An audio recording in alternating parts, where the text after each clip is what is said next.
Hi, and welcome back to the Empathic Leader, where we talk all things empathy, emotional intelligence, and leadership.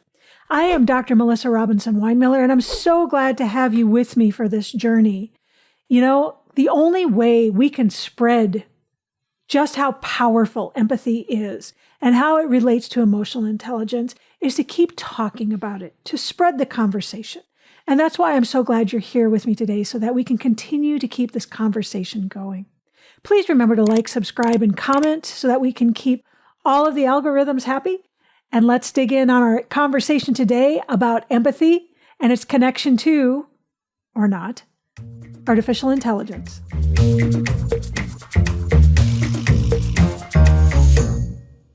So people that have been with me for a while already know that I like to start with definitions because I like to know we're starting on the same foundation. If we're having a conversation and we can't even agree on what the definition of things are, it's hard to go any further. So, as my audience knows, empathy is not about feeling. Empathy is about connection and understanding. It can be between people. It can be within the animal kingdom. It can be with nature. It can be with yourself. But the primary thing to keep track of with empathy is that it's about connection. So let's talk a little bit about AI, because I had an interesting conversation with someone yesterday who said that AI was acting as her advisor and tended to show more empathy than a lot of the humans in her life. And that frightened me, because AI, because it can't actually connect, can't show empathy. It can show something that looks like empathy. It can show something that would be akin to what we might consider to be cognitive empathy, but it's not empathy. Because empathy, when it really, really works well and is at its best, goes in two directions. And that can never happen with AI. Let's take a little bit into the AI thing and some of the articles I've run across, just to keep this information, current and interesting. The thing with AI that we really need to keep track of is that it lacks discernment. It can't really tell things apart. What AI really does is it takes what's called these large language models, right? It looks at huge amounts of information and it brings it in and it puts it all together in a way that kind of mimics the way humans interact. But really what it's doing is it's looking at patterns. It looks at these huge pools of information. It pulls out patterns, and it can predict which words or which thoughts or that sort of thing it thinks will come next. But it's not actually thinking. It's not discerning, and it's not actually understanding the content. AI doesn't understand content or context, which is why it can really be dangerous, because as human beings, we understand those things without even thinking about it. And so we kind of assume, because we get a conversation that seems very human, that AI can understand it too. And it doesn't. One of the funnier things I found was an article out of New Zealand. And it was talking about it had a bot to generate, recipes on site. And the quote that came of it said, "Some of its suggestions are poison. Others, like banana and tomato tea, might as well be." So where did this come from? When they let this AI chatbot just go, it would put together recipes that might include things like Drano or other cleaning products that are poisonous, steel wool. It couldn't discern that these things aren't things that are edible to human. Now, could we continue through the cycle and maybe teach AI that these don't work for us? Sure, it could. But even that, even with something as benign as like these horrible recipes, like banana and tomato tea, there was another one that was like a curry salmon that, it's not going to kill you, but eating it might make you wish you were somewhere else. It doesn't have basic discernment of what works for humans and what doesn't.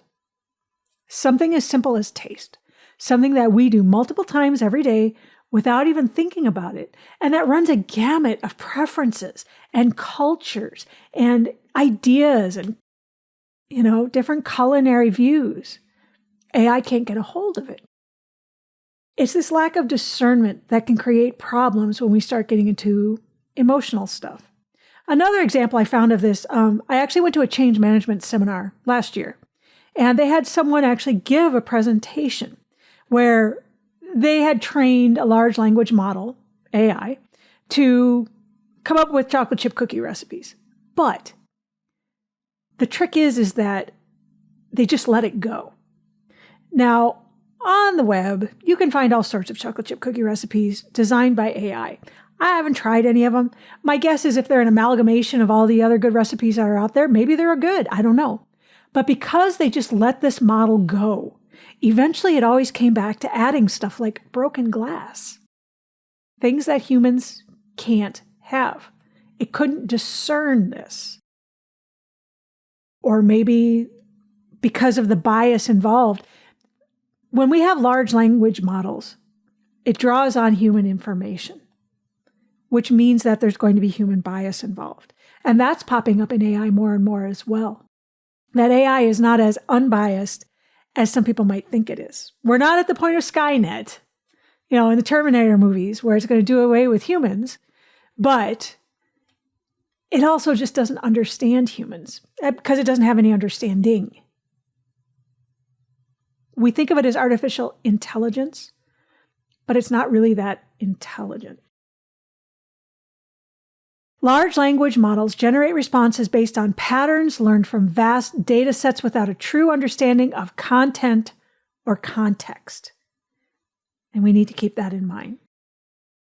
AI expert Kai-Fu Lee put it very succinctly when he said, AI doesn't understand context or nuance, humans do. And this is someone who spends his time with AI, all his time with AI.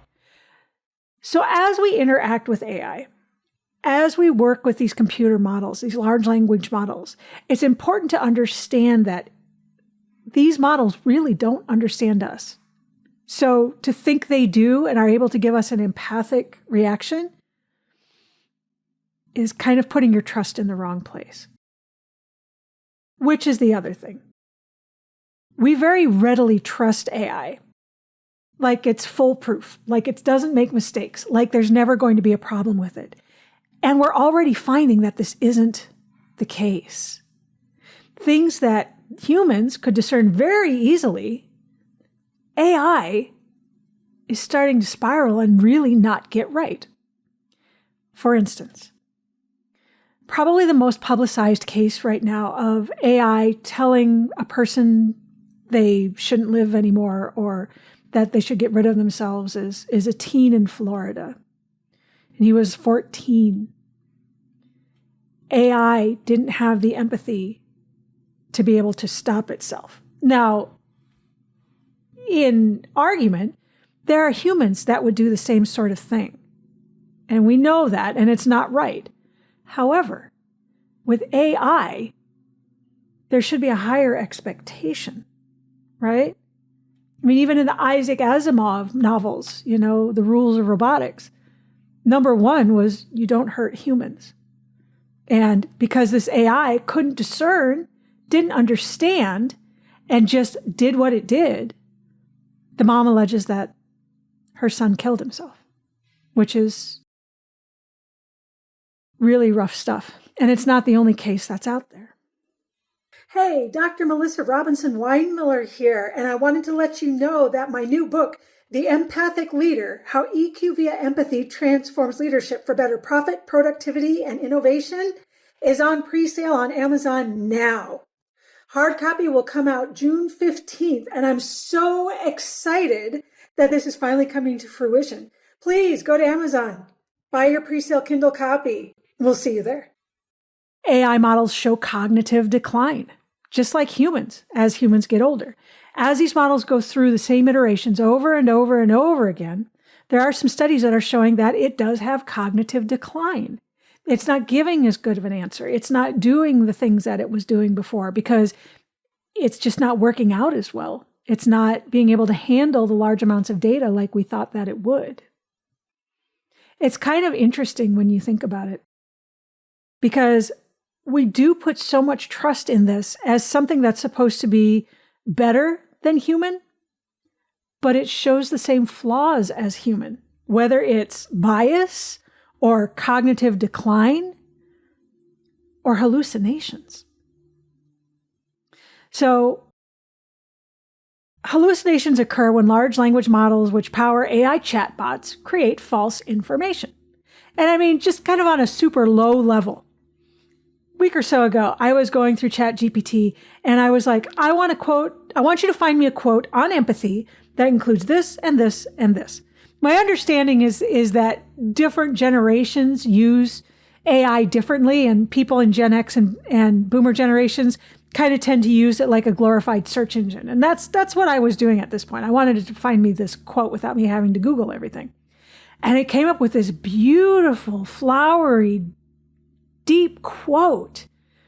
So I asked it, who said this? Because I want to know who said that. And it came back, proud as a 3-year-old. I did. And I had to go back and say, I would like a real quote from a human being within these parameters.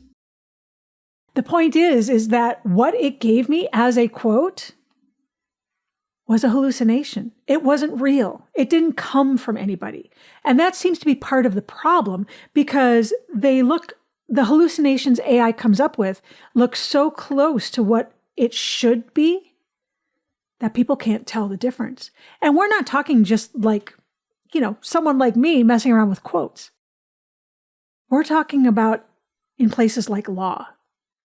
U.S. District Court for the Central District of California, the judge almost fell for some AI-generated case law. And this is happening more and more within law because there's so much case law that a lot of lawyers are relying on AI to be able to do their research for them, to dig through it all. And AI is making stuff up. I saw another article about one from an Alabama law firm and an article about the AI hallucinations happening in the MIT Technology Review. When you see somewhere like MIT saying that this might be a problem, it might be a problem. The other thing that seems to be an issue is that they're getting worse. They're confident, they're convincing, and potentially dangerous. And they're spiraling. Now, that doesn't mean that AI is gaining consciousness, but there does seem to be something where it's just kind of going off on its own, kind of like putting glass in the cookie recipe. So while AI is a fantastic tool, and there's a lot of great things about it, it can't discern. And for that reason, maybe it's not so great to completely trust AI. I mean, even on ChatGPT, if you go to the bottom of the screen, it says, ChatGPT can make mistakes. Check important info. I also tend to use it every so often as a search engine just to see what's out there in my field, right? And see if there's anything interesting that I've missed in my research. Because when you're dealing with large bodies of information, it's easy for us as humans to miss stuff. But what I found is that you have to be very careful because it can fabricate studies complete with plausible titles and names. AI is an amazing tool. There's so much that it can do. But if we can't even trust it to just work as a search engine, give us information, and take us where we need to go, how can we trust it with something as important as empathy and human-to-human connection? Especially within leadership circles. I've seen organizations that are starting to include AI, and they seem to be very eager to jump on this train. But they're doing it without realizing that you can't give AI your complete trust. For instance, I know of a medical facility that can't wait to pull on AI for diagnostics, just like chomping at the bit for it.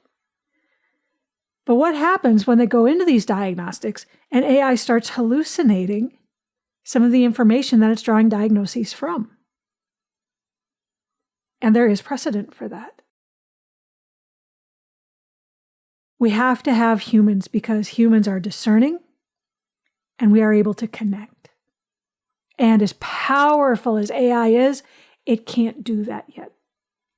It cannot connect and it cannot understand because it doesn't understand content or context. It's just incredible at pattern recognition.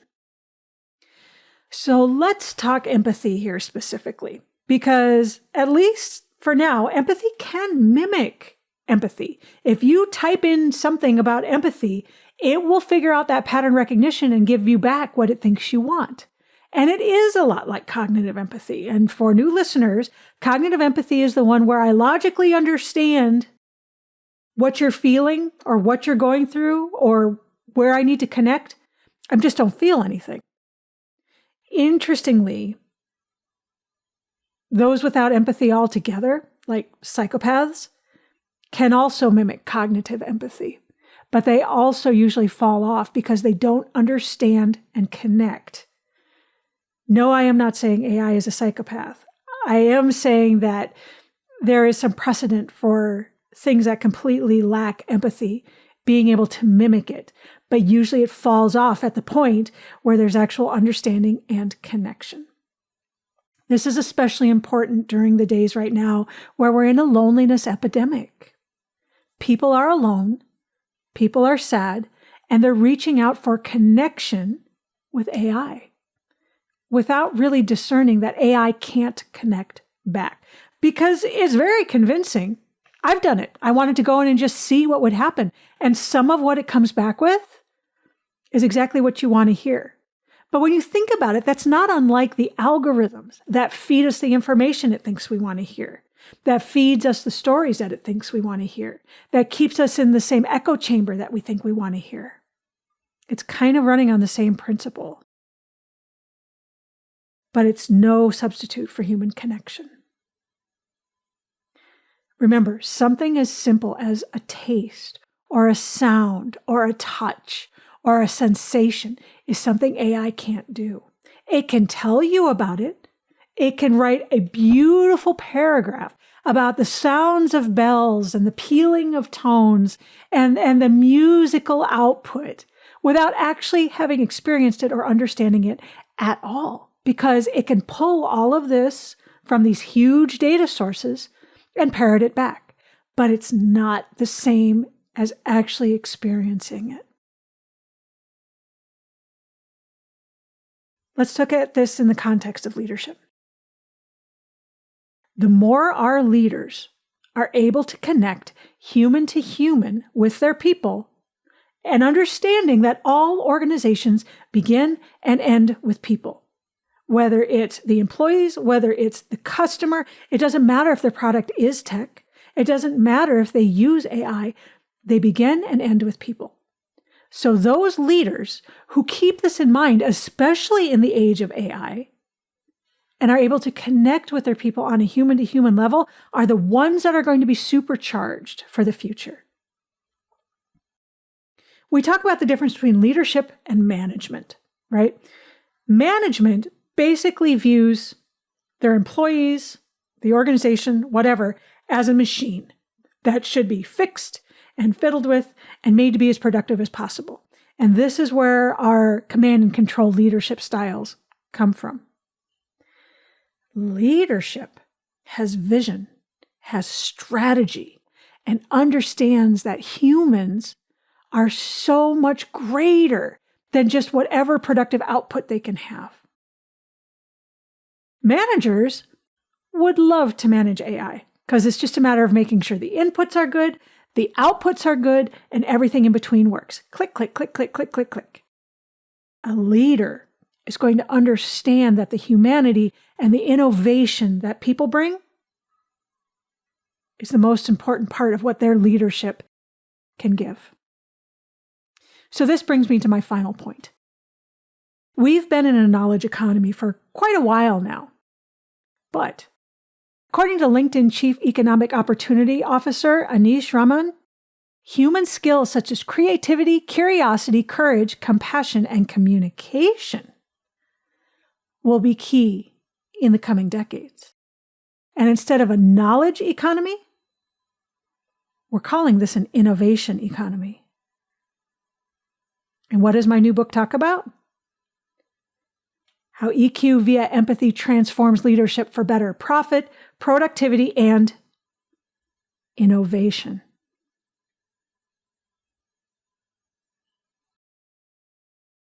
I'm Dr. Melissa Robinson-Winemiller. I hope you get a feel for how important I think empathy is and how it's growing to be even more important as we move into the future of leadership. Please like, subscribe, and comment. Thank you so much for being here, and I'll be happy to come back to you next week with another fantastic guest. And in the meantime, use your empathy.